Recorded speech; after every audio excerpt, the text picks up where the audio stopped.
ನಮಸ್ಕಾರ ರುದ್ರ, ನಮಸ್ಕಾರ. ರುದ್ರ, ಊರಲ್ಲೇನೋ ಗದ್ದಲ ಎದ್ದಿದೆಯಂತಲ್ಲೋ ರುದ್ರ? ಅದ್ರ ಬಗ್ಗೆ ನಿನಗೇನೋ ಗೊತ್ತಿಲ್ವೇನೋ ರುದ್ರ? ಊರು ತುಂಬಾ ಸುದ್ದಿ ಹಬ್ಕೊಂಡೈತೆ ಅಂತೆ, ಅದ್ರ ಬಗ್ಗೆ ನಿನಗೇನು ಗೊತ್ತಿಲ್ವಾ ರುದ್ರ? ಗೊತ್ತೈತ್ರಿ ಅಪ್ಪಾರ. ಅದಕ್ಕಂತ ಊರ್ ಜನ ಹೊರಗಡೆ ನಿಂತಾರ್ರಿ. ದನರ ಊರ ಬರ್ಬರ್ತ ಬಹಳ ವರ್ಷ ಆಕತ್ತೈತ್ರಿ ಅಪ್ಪ. ಆ ತಿಮ್ಮನ ಮಗ ಕಾಳ ಮತ್ತ ಮಾಡ್ರಿ ಅಪ್ಪ.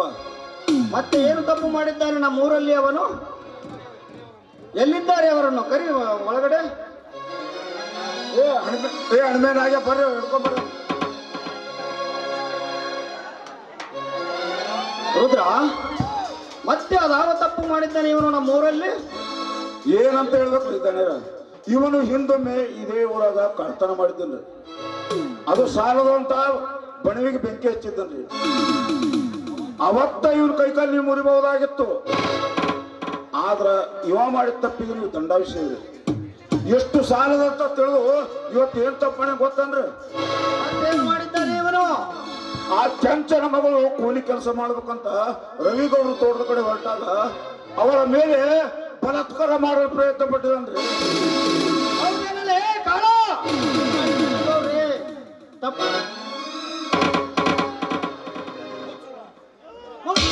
ಬಾಯಿ ಬಡವ, ನೀನು ಯಾರ ಮುಂದೆ ನಿಂತಿರುವೆ, ಎಲ್ಲಿ ನಿಂತಿರುವೆ ಎನ್ನುವ ಅರಿವು ನಿನಗೇನಾದರೂ ಇದೆ?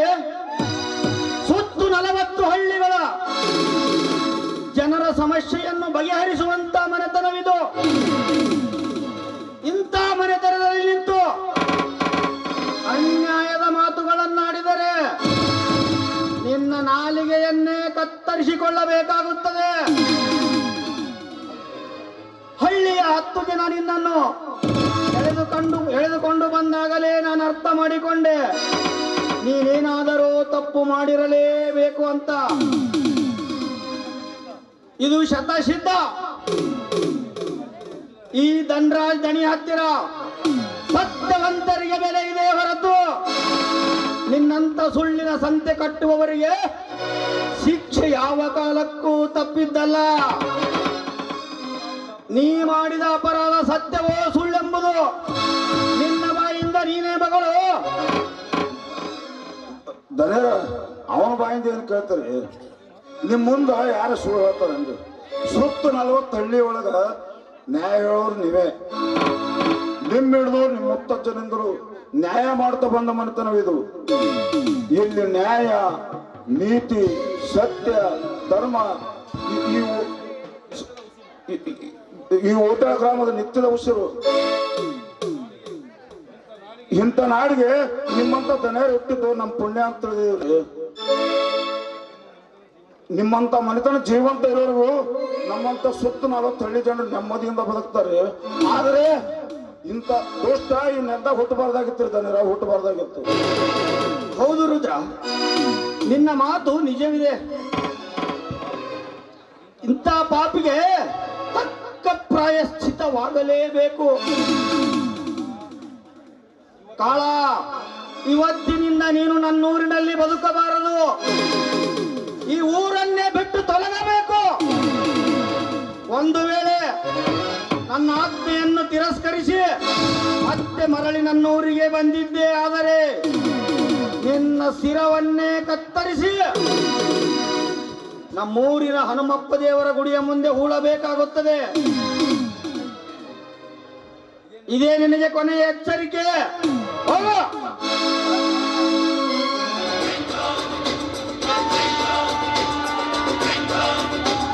ನೀ ನುಡಿದರೆ ಹೊನ್ನುಡಿಯದು ಮರು ನುಡಿಯುವುದಿಲ್ಲ, ನ್ಯಾಯಾಂಗದ ಕನ್ನಡಿಯದು ಕಡೆಗಣಿಸುವುದಿಲ್ಲ.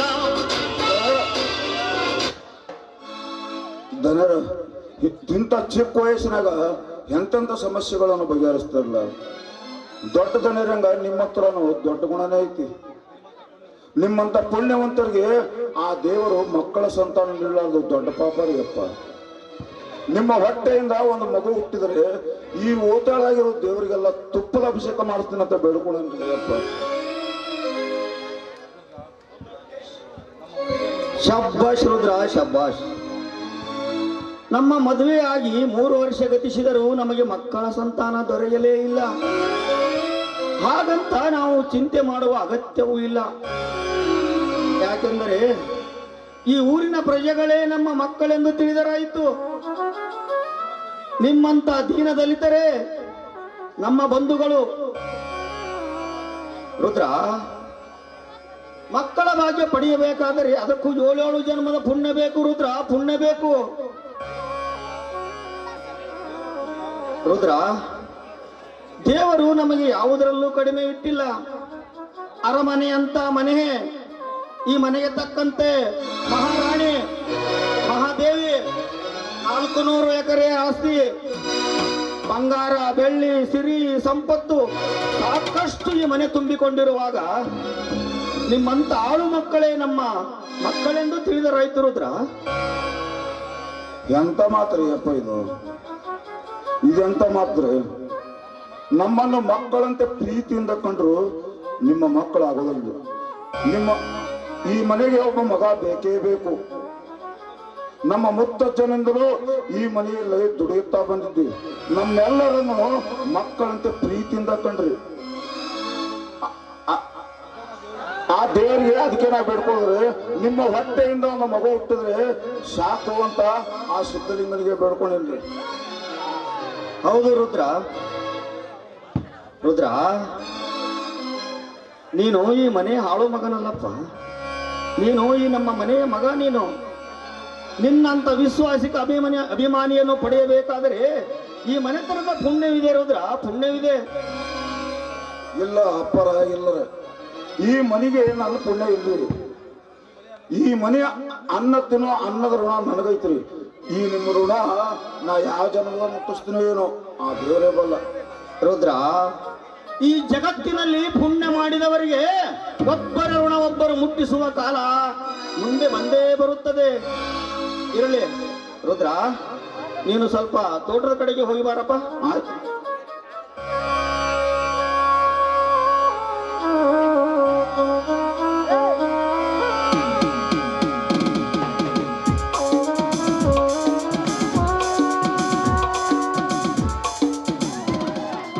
ಮಹಾದೇವಿ, ಎಲ್ಲಿಗೆ ಹೋಗಿದ್ದೆ?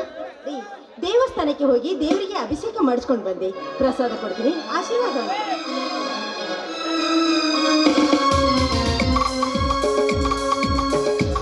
ಮಹಾದೇವಿ,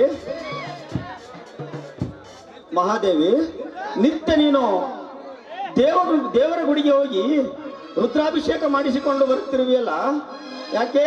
ದೇವರ ಹತ್ರ ಏನಾದ್ರೂ ಹರಕೆ ಬೇಡ್ಕೊಂಡಿದೀಯಾ? ಹೌದು ರೀ, ನಿಮ್ಮಂಥ ನೀತಿವಂತ ನ್ಯಾಯವಂತ ನನ್ನ ಗಂಡನಾಗಿ ಸಿಕ್ಕದ್ದು ನನ್ನ 7 ಜನ್ಮದ ಪುಣ್ಯ ಅಂತ ಭಾವಿಸಿದ್ದೇನೆ.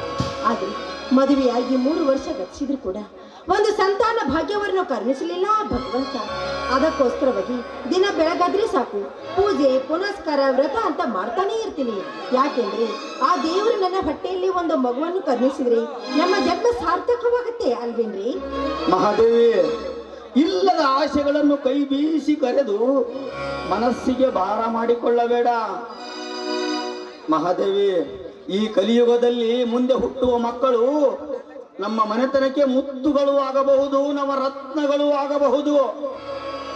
ಒಂದು ವೇಳೆ ತಪ್ಪಿ ಹುಟ್ಟಿದರೆ ಹೆತ್ತವರ ಮನೆತನಕ್ಕೆ ಕುತ್ತುಗಳು ಆಗಬಹುದು, ಕುತ್ತಿಗೆಯನ್ನೇ ಕತ್ತರಿಸುವ ಕಟಿಕರು ಆಗಬಹುದು. ಬೇಡ ಮಹಾದೇವಿ, ಬೇಡ. ಬಯಸಿ ಬೇಡುವುದು ಬೇಡ. ಆ ಸಿದ್ಧಲಿಂಗ ಕೊಡುವುದಾದರೆ ತಾನಾಗಿಯೇ ಕೊಡಲಿ. ನೀನು ಇವತ್ತಿನಿಂದ ಹರಕೆ ಬೇಡುವುದನ್ನು ಇಲ್ಲಿಗೆ ನಿಲ್ಲಿಸಿಬಿಡು. ಅಂದ್ರೇನ್ರಿ ನಿಮ್ಮ ಮಾತಿನ ಅರ್ಥ?